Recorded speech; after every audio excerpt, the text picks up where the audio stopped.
इंसान को तैरते हुए तो आपने देखा और सुना होगा, लेकिन आज हम आपको मुर्दों को तैरता हुआ दिखाएंगे। जिला मुख्यालय नुहू शहर के कब्रिस्तान में जो मुर्दे दफन हैं वह पिछले कई महीने से गंदे और दूषित जल में तैर रहे हैं। शहर के लोग, खासकर मुस्लिम समाज के लोग, कब्रिस्तान से पानी की निकासी की दुहाई देकर थक गए हैं। स्थानीय विधायक चौधरी आफताब अहमद ने भी सड़क से लेकर विधानसभा तक इस मुद्दे को मजबूती से उठाया। तब कहीं जाकर आज जिला नगरायुक्त रणवीर सिंह कब्रिस्तान नुहू का जायजा लेने के लिए पहुंचे। आपको बता दें कि नुहू शहर में जल भराव की समस्या कोई नई नहीं है। बरसात का पानी हो या सीवर का पानी हो, वार्ड नंबर 1 और वार्ड नंबर 13 में जाकर ठहरता है। इस जगह पर कब्रिस्तान है जिसमें सैकड़ों कब्र हैं। खास बात तो ये है कि जल भराव की वजह से इस कब्रिस्तान में अब मुर्दों को दफनाया तक नहीं जा रहा है। पिछले काफ़ी समय से यह समस्या लोगों की नींद उड़ा रही थी, लेकिन जब नवनियुक्त डीएमसी रणवीर सिंह घटनास्थल का जायजा लेने के लिए पहुंचे तो कांग्रेस तथा भाजपा समर्थकों में भी वहां नोकझोंक देखने को मिली। कुल मिलाकर अब नुहू शहर के कब्रिस्तान में भरे हुए पानी को निकालने की दिशा में प्रशासनिक स्तर पर कार्रवाई होती हुई दिखाई दे रही है।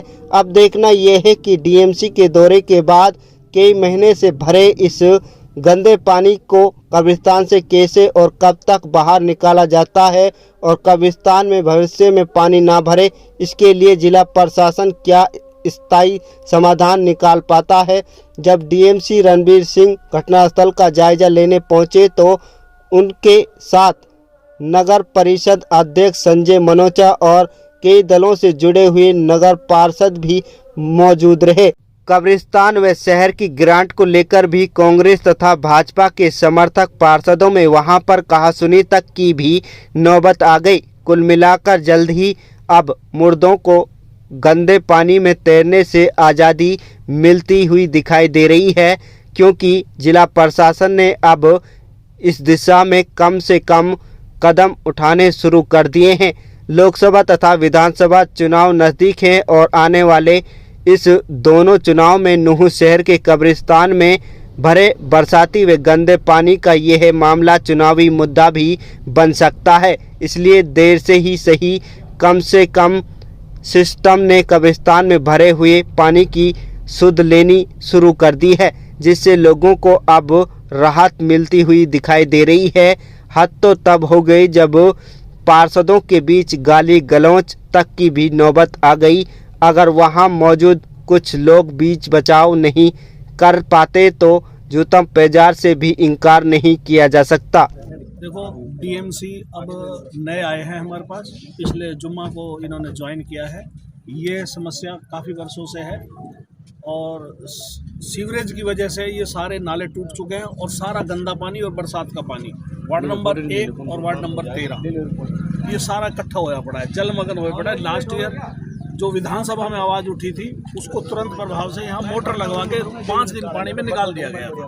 अब उसके बाद वो मोटर चोरी हो गई, अब पानी फिर भर गया। तो सफाई जो है इसका स्टेबल ऐसी है कि ये नाला बनना चाहिए और नाले के लिए लगातार पार्षद और हम मिलके कोशिश कर रहे हैं। नए हमारे पास डीएमसी आए हैं, हम इस पानी को भी जल्दी से जल्दी मोटर खरीद के और इस पानी को निकालेंगे, जैसे लास्ट ईयर निकाला था, और नाले का उचित प्रबंध करेंगे। लगातार सरकार ये थोड़ी सी नुहू नगर परिषद की एक मेन प्रॉब्लम ये है कि डीएमसी साहब जिन्होंने आज नई ज्वाइन की है, कल ही ज्वाइन की है, उन्होंने आज पहला यहाँ अपना दौरा किया है। उनसे हम आशा और उम्मीद जताते हैं कि उनके जो हमें आश्वासन दे गए हैं तो हम उम्मीद करते हैं कि वो कुछ कराएंगे। यहाँ के हालात मैं आपको बता देता हूँ। पिछले कई वर्षों से यहाँ सटे हुए वार्ड नंबर 13 और वार्ड नंबर 1 नालियों के माध्यम से गंदा पानी यहाँ स्टॉक होता है। पानी का निकासी का कोई प्रबंध नहीं है। प्रशासन ने कई बार इंजन लगवाए, 4 दिन इंजन लगते हैं, जिसमें 2 दिन इंजन चलता है और कागज़ों में महीने भर का उसका रिकॉर्ड दिखा के पैसे ले लिए जाते हैं, लूट लिए जाते हैं, लेकिन धरातल पे कोई काम नज़र नहीं आता। तो आज डीएमसी ने यहाँ दौरा किया है, उनसे हमें आशा और उम्मीद है कि अब कुछ सुनवाई होगी। एक परली साइड जो पानी दिखे इधर से इधर दोगली बात कर रहा है। ये बिल्कुल बेसिक नीड है और ये इसका समाधान हम जो कंसर्न डिपार्टमेंट है उनसे बात करेंगे प्रॉपर्टी किसकी है और कैसे इसके रास्ते का समाधान होगा, कैसे बाउंड्री होगी। हम कोशिश करेंगे कि इसका समाधान जल्दी ही हो।